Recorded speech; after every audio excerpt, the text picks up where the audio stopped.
All right, guys, what's up? William Wallace here from SPY Options Traders. Just doing a very quick recap on the day. Today was pretty freaking boring, but let's start with overnight. Um, we go to the futures chart here and look at overnight coming into Sunday. Well, let's back up a little bit. We had this pattern here forming, and we actually got to um, play this as it broke down, but on Friday. But into Sunday, it broke down even further based on some news about Saudi Arabia.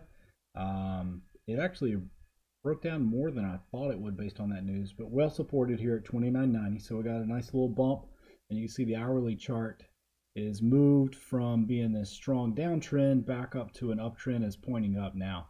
But there are some other factors to take into consideration. So I'm actually going to back out of this, and this is kind of what I'm looking at. And actually, let's just go to SPY and show it from that perspective. So we bounced out of this box, and we kind of went back up to the same resistance area. So here's what I'm kind of expecting on this. We got a nice little consolidation, breaking 30, barely breaking 302 there, coming back in a consolidation, moving up, barely breaking 302 again. This is going to go one or two ways. We're either going to see another fall back down to kind of form like a cup and handle almost, in a sense, consolidation, and then a nice clean break out of that, or we're going to try and build a handle here and then it's going to fail. And that's really going to depend on what happens on Wednesday, which 95% chance baked into the market already that we're going to get a quarter-point rate cut on Wednesday from the Fed. So any surprise in one direction or another is going to really affect the outcome of this. We saw that sort of action today. Today was just choppy sideways. It was really kind of a terrible day to play, honestly. And Mondays have been like that usually.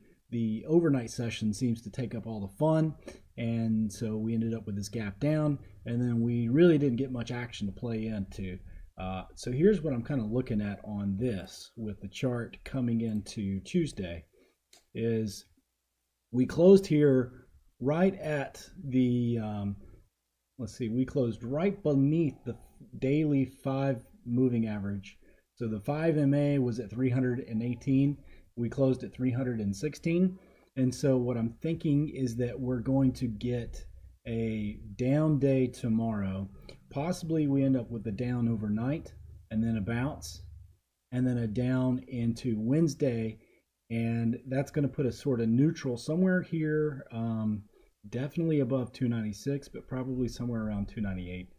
And then what's going to happen from there is going to be totally based on the Fed news. If it's exactly what we expect, we'll probably get a nice little bounce to 302. I kind of don't want that because if we just stop at 302 again, we're going to get a double top here, a recent double top, and actually be more of a triple top, and it's not going to be good. We'll probably break down again. I'd like to see a clean break up. So on today's action, you can see this hourly chart here. We really didn't have much to trade. And we have a consolidation pattern coming in here, which you can see. It sort of broke the top of that today, but it wasn't with very much fanfare. It was sort of boring. We came right out of the gate with a jump, consolidated, another little jump, and then it broke down. We had the opportunity here to play the breakdown, so we did that. And then it popped back up and play the breakdown again. So we just kind of shorted into it, but then it just ended up sideways the rest of the day. Really, honestly, didn't do much. I tried to play a put right about here, or no, I'm sorry, right about here with the 326 resistance again being denied. So got a little scalp. It really, honestly, wasn't much. And then we got this totally unjustified jump here with no volume behind it. Just the money flow was kind of low. And then it faded on, just kind of faded sideways. And that's kind of it. Really not much to report on. You've got my analysis there for what possibly can happen going into the Fed meeting Wednesday. It's going to be choppy. It's just going to be, it's not going to be very much fun for most people to play. We did not do a SPX expiration day play today just because the volatility wasn't there. The market was super boring. There's a huge put skew still in the market. So the market, even though we've got a 95% chance that we're getting a quarter point rate cut, and that would be good, it's already baked in. There's a huge put skew in the market right now. So, I really don't think that we're going to see much happen with as far as good plays like that. So, anyways, that's what we got, guys. Hope to see you in the chat tomorrow. Maybe we'll have something to play. We're swinging a put just because technically it looks like we may get some down action. We got enough time on it to where we can take advantage of this down move that I was kind of talking about that I expect. So it may not happen exactly overnight, but it may happen into tomorrow. We'll see. And then hopefully we'll get a bounce after that. But otherwise, really not a ton to do there. So William Wallace, SPY Options Traders. Look forward to speaking to you guys soon.